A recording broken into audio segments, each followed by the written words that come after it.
সিলেট নেত্রকোনা অঞ্চলের বন্যার পানি কমেছে, তবে রাস্তাঘাট ভেঙে ও ঘরবাড়ি ক্ষতিগ্রস্ত হওয়ায় দুর্ভোগে বানভাসী মানুষ। অভিযোগ রয়েছে প্রয়োজনীয় ত্রাণ ও সহযোগিতা না পাওয়ার। এদিকে দেশের উত্তর ও মধ্যাঞ্চলে নদ নদীর পানিও কমতে শুরু করেছে। প্রতিনিধিদের পাঠানো তথ্য ছবিতে আরও জানাচ্ছেন পিন্টু হাজং। বাসাবাড়ি থেকে নেমে গেছে বন্যার পানি, কিন্তু রেখে গেছে ক্ষতচিহ্ন। সেগুলো কাটিয়ে উঠতেই এখন হিমশিম খাচ্ছে বন্যা কবলিত এলাকার মানুষ। অনেকেই ফিরতে পারেননি আশ্রয় কেন্দ্র থেকে। সিলেটের কয়েকটি এলাকা বিশুদ্ধ পানির সংকটে রয়েছে। গবাদি পশু রাখার জায়গা নেই, চুলা নষ্ট হয়, রান্না হচ্ছে না।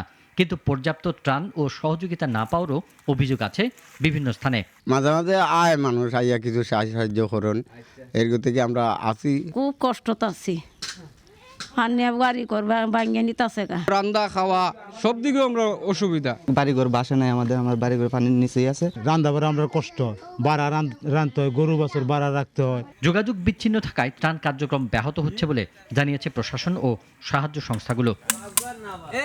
সুনামগঞ্জে বন্যা পরিস্থিতির কিছুটা উন্নতি হয়েছে, তবে নিম্নাঞ্চলের অনেক রাস্তাঘাট ও ঘরবাড়ি এখনও পানিতে তলিয়ে আছে। বিশুদ্ধ পানি ও খাবার সংকটে লোকজন।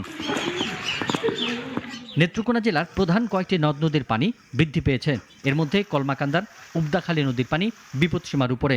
দুর্গাপুরের সোমেশ্বরী নদীর পানিও বেড়েছে। এতে এসব এলাকার ভাটির দিকে বন্যার আশঙ্কা করছে স্থানীয়রা।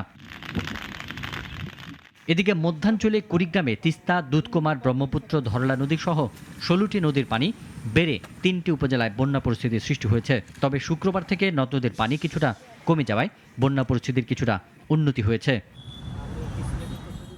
পিন্টু হাজং, নাগরিক। ওয়ালটন ফ্রিজ কিনে অনেকের মতো আপনিও হয়ে যেতে পারেন মিলেনিয়াল। সেরা পণ্যের সেরা অফার।